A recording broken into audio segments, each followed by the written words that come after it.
Something seismic just shook the heart of West Africa, and the world needs to pay attention.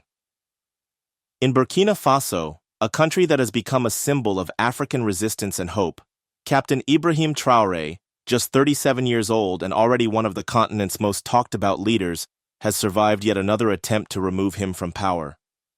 But this was not just another coup plot. This was a conspiracy so deep, so calculated, that it raises urgent questions. Who wants Ibrahim Traoré taken out by all means possible? And why do we keep hearing the same names, Côte d'Ivoire, France, whenever Burkina Faso's future is threatened? I want you to think about these questions as we dive into the details, and I invite you to share your thoughts in the comments. Is this about one man, or is it about the soul of Africa itself? Before we continue, welcome to Pan-African Lens. If you're passionate about Africa's diverse cultures, rich history, development, and the contemporary issues shaping the continent and its diaspora, you've come to the right place. Be sure to subscribe and join the conversation as we explore these powerful stories together. Let's continue. Let's start with what just happened. In a dramatic press conference on national television, the Minister of Defense laid bare the details of a plot that was designed not just to topple a government, but to destroy the very fabric of Burkina Faso. This was not a simple grab for power. According to the official statement, a few weeks ago, the intelligence services intercepted several communications between an individual and terrorist leaders concerning detailed information about the positions of the Defense and Internal Security Forces, the Volunteers for the Defense of the Homeland, VDP, as well as ongoing military operations.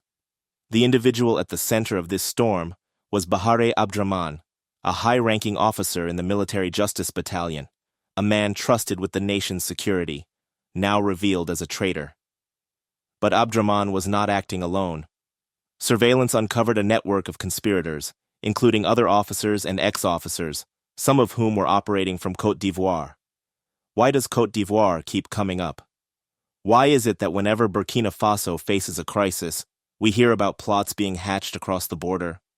Is this coincidence, or is there a deeper, more troubling connection? The plot was chilling in its ambition. The goal, according to the minister, was to create total chaos with the aim of placing Burkina Faso under the control of an international organization, which, according to the instigators, would take over in 10 or 20 years. This wasn't just about removing Traoré. This was about destabilizing the country so profoundly that foreign intervention, perhaps even a return to French or Western control, would seem inevitable. Sensitive military information was passed to terrorist groups, information that could intensify attacks on both soldiers and civilians. Imagine that, Burkinabe betraying their own country, colluding with terrorists, all for personal gain or promises whispered from abroad. Why would anyone do this? Is it just about money, or is there something more sinister at play? But there's another side to this story. In every dark moment, there are those who choose the light. A few days before this diabolical plan was to be carried out, several patriotic VDPs and soldiers came forward to various services, including intelligence and the presidency of Faso, to report the plot in preparation. These are the unsung heroes of Burkina Faso. At a time when betrayal crept into the highest levels of the military, some chose patriotism over profit, loyalty over lies. They risked everything to protect their country. What does this say about the spirit of Burkina Faso today? Are we seeing the rise of a new generation of patriots, ready to defend their nation against all odds? This coup attempt is both a tragedy and a triumph. It's a tragedy because, despite the hard work and vision of Captain Ibrahim Traoré, there are still those willing to sell their homeland for personal gain. It's heartbreaking to realize that, as Burkina Faso reclaims its sovereignty and dignity, some would rather tear it all down and hand the pieces to foreign hands. But it's also a triumph, a testament to the growing spirit of patriotism and loyalty within the defense and civilian forces. That people came forward, risking their own safety, to report this plot shows that something strong and unshakable is being built in the heart of Burkina Faso. So let's ask again. Who wants Ibrahim Traoré eliminated, and why? Why is Côte d'Ivoire, a neighbor, so often implicated? And what about France, the former colonial power? Why does its shadow linger over every crisis in Burkina Faso? Is this just about one man, or is it about the future of African self-determination? The timeline of the plot is chilling. The attack was scheduled for April 16, 2025, to be coordinated with major terrorist attacks across the country. The plan was to draw attention and resources away from the presidential palace, making it vulnerable to a violent assault. If successful, the plot could have undone years of progress in security, development, and national pride. But thanks to the bravery of those who stood up, key plotters were arrested in Ouagadougou, while others fled to Côte d'Ivoire. Again, why does Côte d'Ivoire serve as a base for those seeking to destabilize Burkina Faso? Is it just geography, or is there a political agenda at play? The masterminds of this plot were not just internal actors. The government has made it clear that the real brains behind the operation are based abroad, mostly in Côte d'Ivoire, with Bahare Abdrahman reportedly leading operations from Abidjan. Why would an African neighbor harbor military deserters plotting against their own homeland? And why would France, with its long history in the region, remain silent or even complicit as these plots unfold? These are uncomfortable questions, but they must be asked. They go to the heart of Africa's struggle today, a struggle between true sovereignty and the lingering grip of neo-colonialism. Let's not forget the context.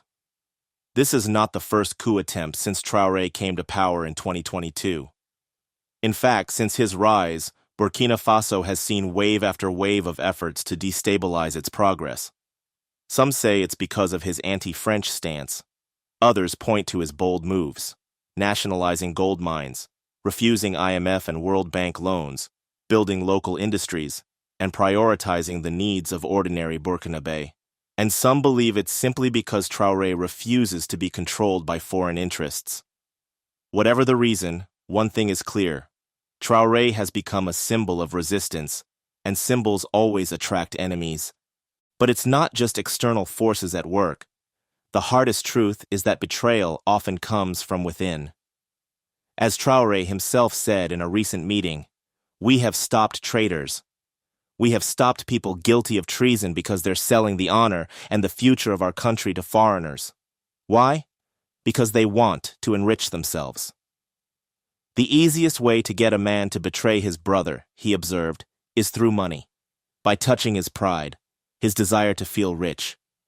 This is the oldest trick in the book, and it's being played out again in Burkina Faso. Traoré didn't mince words. On the side of the lagoon, they've united in recent days to plan. The lagoon is a thinly veiled reference to Côte d'Ivoire, whose capital, Abidjan, sits on a lagoon and has become a known base for Burkinabé dissidents. Their goal? To make Burkina Faso relive the tragedy of 1987, when Thomas Sankara, another young visionary leader, was assassinated by those closest to him, paving the way for decades of instability and foreign interference. Are we doomed to repeat history, or can we finally break the cycle? Traoré warned that the plotters are using every tool at their disposal, discrediting the government, spreading misinformation, twisting facts, and painting his leadership as the problem. Even voices from outside Africa, like U.S. General Michael Langley, have criticized Burkina Faso's alliances with Russia and China, suggesting that these moves are not in the people's best interests. But who gets to decide what's best for Burkina Faso, the people themselves, or outsiders with their own agendas? The government has responded firmly. "We will be firm and unforgiving with anyone involved in this betrayal." Traoré is clear that Burkina Faso is not yet a democracy, but is building a progressive revolution. Those demanding immediate elections, he says, need to understand that the wounds of a century of colonialism have not yet healed. Democracy is coming, but it will be on Burkina Faso's terms, not dictated by outsiders. And yet, the external pressure is relentless. Burkina Faso cut ties with France, expelled the French military, and is charting its own path. Côte d'Ivoire, meanwhile, remains close to France, and many believe this is a key reason for the repeated coup attempts.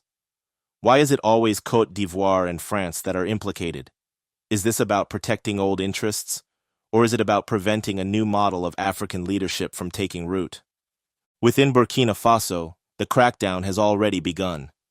Commander Frédéric Ouédraogo, former head of the Military Justice Battalion, has been arrested, along with other soldiers. The message is clear. Betrayal will not be tolerated. But the deeper question remains. Who is the real enemy of Africa?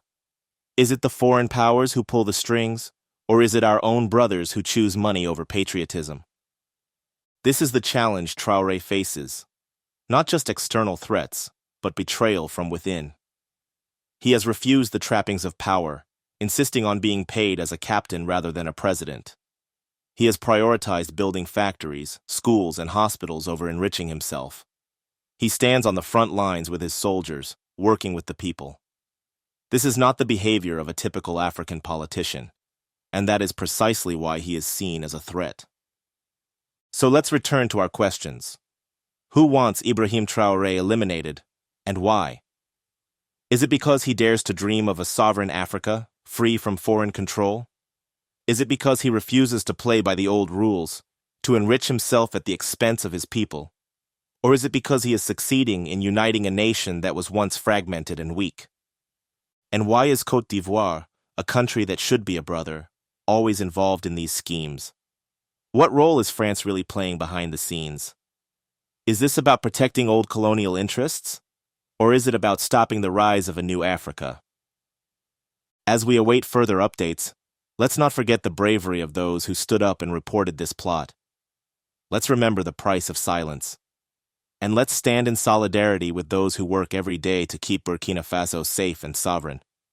If this story moved you, if you believe in the fight for African dignity, leave a comment below. Let us know what you think. Is this truly the dawn of a new Burkina Faso? Or are the shadows of 1987 still chasing us? Are we witnessing the birth of a new era? Or are we doomed to repeat the mistakes of the past? Thank you for watching Pan-African Lens. If you enjoyed this video and want to continue celebrating Africa's heritage and discussing its future, please like, share, and subscribe. Your support helps grow our community and keeps the conversation alive. See you in the next video.